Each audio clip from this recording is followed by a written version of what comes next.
वाखरीच्या पालखी तळावर आहे की ज्या ठिकाणी आरोग्यमंत्री तानाजीराव सावंत असताना या ठिकाणी मोठमोठे जर्मन हँगर उभारून आरोग्याची वारी पंढरीच्या दारी हा उपक्रम राबवला होता। परंतु या ठिकाणी माझ्याबरोबर काही वारकरी आहेत, आपण त्यांच्याकडून जाणून घेणार आहोत की काय सांगाल की आरोग्याची वारी पंढरीची दारी या उपक्रमांतर्गत या पंढरपूरमध्ये आता कुठं दिसतंय का? तसं पाहिलं तर आम्ही गेली 27 वर्षापासून जरी वारी करत असलो, तो वारी करत असताना मला प्रत्येक प्रॉब्लेम वारकऱ्याला आहे। प्रत्येक सरकारमध्ये सुविधा मिळत होत्या, पण जसं पाहिलं आपण तर काय पाठीमागचं जे सरकार आहे, या सरकारने सुविधा देत असताना साधारण व्यक्तीला सुद्धा मूलभूत आवश्यक गोष्टी असतात, म्हणजे की जी वारकरी चालत असताना शारीरिक व्याधी अचानकपणे वाढतात आणि त्या व्याधीमध्ये जर त्रस्त झालेल्या व्यक्तीला जर कदाचित आरोग्याच्या सुविधा परिपूर्ण होत नसतील तर मग मात्र वारकरी त्रस्त होतो, मानसिक त्रासाने ग्रस्त होतो। पण आमचा मुद्दा असा आहे की जसं 2 वर्षापूर्वी सर्व सुविधा मिळत होत्या, पण यावेळेस आरोग्य सुविधा सर्व मिळत होत्या आणि सावंत साहेब असताना सुद्धा ह्या सुविधा भेटत होत्या। पण आजची कंडिशन अशी आहे की आता एखादा वारकरी जर आजारी पडला तर त्याला 2-2 किलोमीटरपर्यंत त्याला सुविधा त्या मिळत नाहीत। एखाद्या वेळेला लागलं असेल तर त्याला बँडेज करण्यासाठी सुद्धा व्यवस्था सहजरित्या प्राप्त होत नाही। तर आम्हाला असं वाटतं की बाबा वारकरी आहे आणि वर्षातून हा एकदा सोहळा भरतोय। जगाच्या पाठीवरती 2च सोहळे असे आहेत, एक आहे आमचा वारकरी सोहळा आणि दुसरा आहे जगन्नाथ यात्रा। या जगाच्या पाठीवरती 2 सोहळे आहेत आणि सर्व महाराष्ट्र जर या वारकरी सोहळ्यासाठी सर्व परिश्रम घेत असेल तर आम्हाला असं वाटतं सरकारनं सुद्धा परिश्रम घेतलं पाहिजे। तुम्ही काय सांगाल, काय वाटतं तुम्हाला? हे माझे गुरुजी आहेत, यांना इजा झाली होती पायाला, तर अक्षरशः आम्ही ॲम्ब्युलन्सला 13 फोन केले तरी सुद्धा ॲम्ब्युलन्स अवेलेबल झालं नाही। अक्षरशः आम्हाला त्यांना उचलून घेऊन यावं लागलं।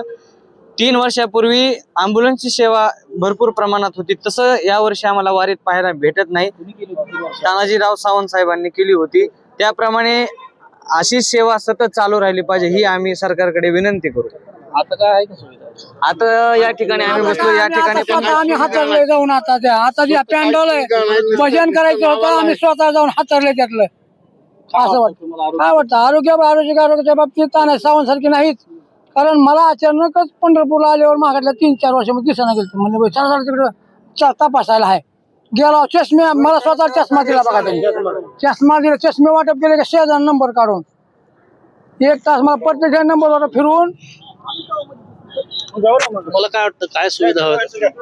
खरं पाहिजे म्हणलं तर आम्ही तानाजी सावंत साहेबांच्या यांच्या जिल्ह्यातलेच आहेत, त्यांच्याच भागातले मध्ये आहेत, तर आमची अशी इच्छा आहे जवळजवळ वाटचालीमध्ये चालत असताना कोणाला काही ताप सर्दी खोकला अशा छोटे दुखणे झाले तर छोट्या मोठ्या गोळ्या मिळतात। जर समजा अचानक मोठा काही आजार झाला, कुणाला अटॅक आला, कोणाचा जर ऍक्सिडेंट झाला तर इथल्या इथं मोठी व्यवस्था पाहिजे दवाखान्यासाठी। तर अशा दवाखाने काही वाटचालीमध्ये मोठे नाहीत। ज्याप्रमाणे सावंत साहेबांनी सांगितलं की आरोग्याची वारी पंढरीच्या दारी, याप्रमाणे जे 2-3 वर्षाखाली सांगितली होती त्यांनी उपक्रम राबवला होता, तसा काही उपक्रम ह्या 2 वर्षामध्ये दिसत नाहीत। तर साहेबांना विनंती आहे की त्यांनी तो उपक्रम वारकऱ्यांसाठी तात्काळ लागू करावा, जेणेकरून वारकऱ्यांची चांगल्या प्रकारे सेवा होईल। धन्यवाद। काय सांगाल तुम्ही? आम्ही एकच सांगाल की बाबा ज्याप्रमाणे मागातल्या 3 वर्षामध्ये आरोग्याची वारी पंढरीच्या दारी जी आम्ही पंढरीची सेवा करतो त्या प्रमाणात तानाजी सावंतांनी आमची सेवा केली, तशी सेवा आम्हाला आता मिळावी अशी आमची अपेक्षा आहे। 3 वर्षापूर्वी जशी तानाजी सावंतांनी जशी 3 वर्षापूर्वी आमची खरंच वारकरी सेवा केली होती त्या प्रमाणात आम्हाला आता सुद्धा सेवा मिळावी अशी आमची अपेक्षा आहे। नक्कीच आपण पाहिलं तर वाखरी पालखी तळावर असेल, 3 रस्ता इथे असेल, ज्या पंढरपूरमध्ये 3 ते 4 ठिकाणी गेल्या 3 वर्षापूर्वी तानाजीराव आरोग्यमंत्री जे होते त्यावेळेस त्यांनी आरोग्याची वारी पंढरीची दार हा उपक्रम राबवला होता। परंतु यंदाच्या गेल्या 2 वर्षापासून हा कुठं दिसत नसल्याची खंत वारकऱ्यांमधून होताना व्यक्त होत आहे आणि तो पुढच्या वर्षी सुद्धा आरोग्याची वारी पंढरीच्या दारी हा उपक्रम राबवावा अशी भावना वारकऱ्यांमधून व्यक्त होताना आपल्याला पाहायला मिळते।